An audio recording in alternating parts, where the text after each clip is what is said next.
नमस्कार, बिहार तक में आपका स्वागत है और मैं हूं सुजीत।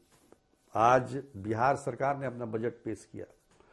विधानसभा में महज 11 मिनट में वित्त मंत्री विजेंद्र यादव ने बजट भाषण पढ़ दिया और बजट जो है पेश कर दिया गया। 3,47,000 करोड़ का ये बजट, 3,47,563 करोड़ का ये बजट है, जो कि 2025 के बजट से करीब 30,000 करोड़ का ज़्यादा आकार है इसका। 2025 में 3,17,000 करोड़ का बजट था। तो उस हिसाब से देखा जाए तो काफ़ी अच्छी खासी बढ़ोतरी देखने को मिल रही है। और वैसे भी सरकार ने जो वायदे किए हैं इस साल, खासतौर पर चुनाव जीतने के लिए, तो उन वादों को पूरा करने के लिए पैसे तो चाहिए। 3,47,000 करोड़ का बजट तो बन गया, लेकिन पैसे आएंगे कहां से, ये एक बड़ा महत्वपूर्ण है। क्योंकि बिहार अपने संसाधनों से 25% से ज्यादा का मतलब आय उत्पन्न नहीं कर पाता है। बाकी 1,61,000 करोड़ जो है वो केंद्रीय मद से उसको मिलने वाला है। तो बाकी बचे जो आप उसमें घटाव कर लिए, जोड़ घटाव कर लीजिए, तो बिहार सरकार को ये जो बजट के लिए जो आकार है उस हिसाब से खर्च करने के लिए अपने संसाधन और बढ़ाने होंगे। तो कहाँ बढ़ेगा भाई? तो माना जा रहा है कि सर्किल रेट, जो जमीन का सर्किल रेट है वो बढ़ेगा, रजिस्ट्री का जो शुल्क है वो बढ़ सकता है, बिजली का दर बढ़ सकता है, और भी जो जहाँ जहाँ से भी इस तरह के मतलब पैसे, मतलब जहाँ से आय को बढ़ाया जा सकता है उस तरह के काम किए जा सकते हैं।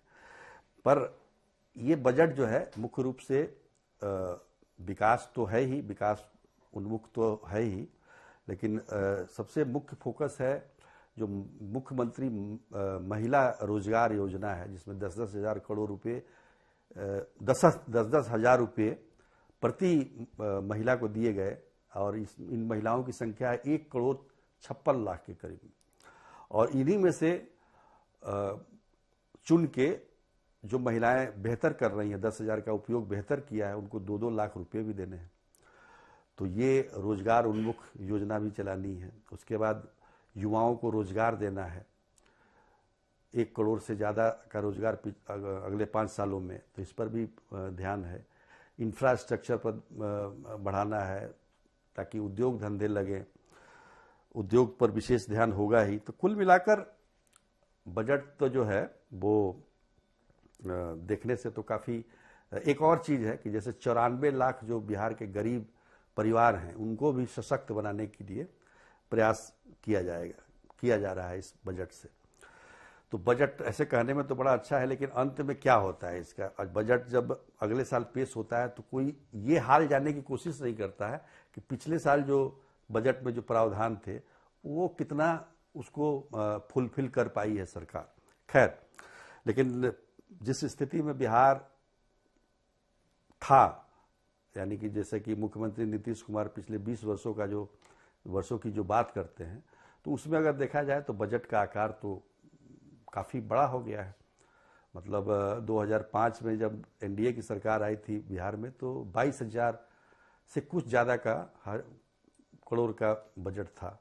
वो बढ़ते बढ़ते आज 3,47,000 करोड़ पर चला गया है। लेकिन हम अगर देखें तो 2014-15 में पहली बार 1 लाख करोड़ के आंकड़े को बिहार के बजट ने पार किया था। 2015-16 में 1,20,000 करोड़ का बजट था। 2017-18 में 1,60,000 करोड़ का था। तो इसी तरह से बढ़ते बढ़ते ये जो है 2024 में 3 लाख क्रॉस कर गया। तो इस तरह से लगातार बजट का आकार बढ़ता गया है। और अगर बात करें दूसरे राज्यों की, तो दूसरे राज्यों में जहां हम अपने पड़ोसी उत्तर प्रदेश की बात करें तो उसका बजट आकार जो है 8 लाख करोड़ से भी ज़्यादा है। उसके बाद महाराष्ट्र का है जो 7 लाख करोड़ से ज़्यादा है। उसके बाद आपको राजस्थान है 5 लाख करोड़ से ज़्यादा है। तमिलनाडु 4 लाख, लगभग 5 लाख करोड़ के पास आसपास है। कर्नाटक 4 लाख पे है। मध्य प्रदेश 4 लाख से थोड़ा सा ज़्यादा है। तो अभी भी बहुत सारा मतलब अभी बिहार को अभी और सफ़र तय करना है उन विकसित राज्यों की श्रेणी में आने के लिए। अभी तो देखा जाए तो 3,47,000 करोड़ का जो बजट आज पेश किया है बिहार सरकार ने, उत्तर प्रदेश ने 3,46,000 का बजट 2017 में कर लिया था, यानी कि 9 साल पहले।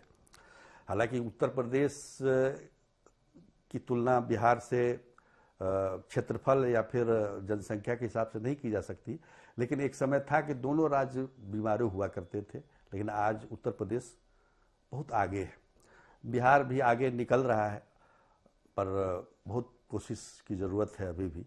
आप देखिए यहाँ का प्रति व्यक्ति आय 76,000 है, इस साल आया है, जबकि 1.5 लाख के करीब में उत्तर प्रदेश का सीधे डबल है।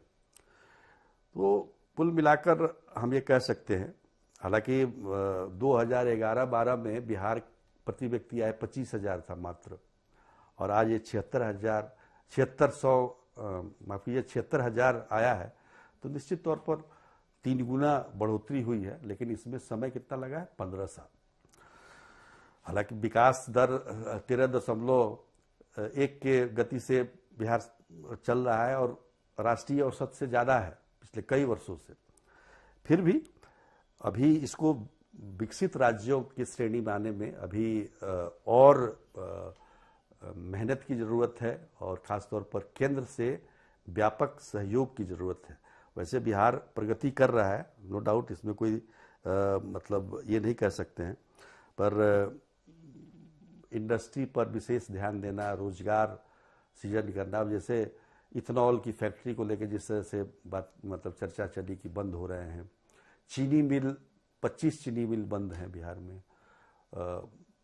एक ज़माने में 36 चीनी मिल चला करते थे बिहार में, आज 11 चल रहे हैं। तो वादे तो हैं, इन वादों को पूरा करने के लिए बिहार को और प्रयास की ज़रूरत है। और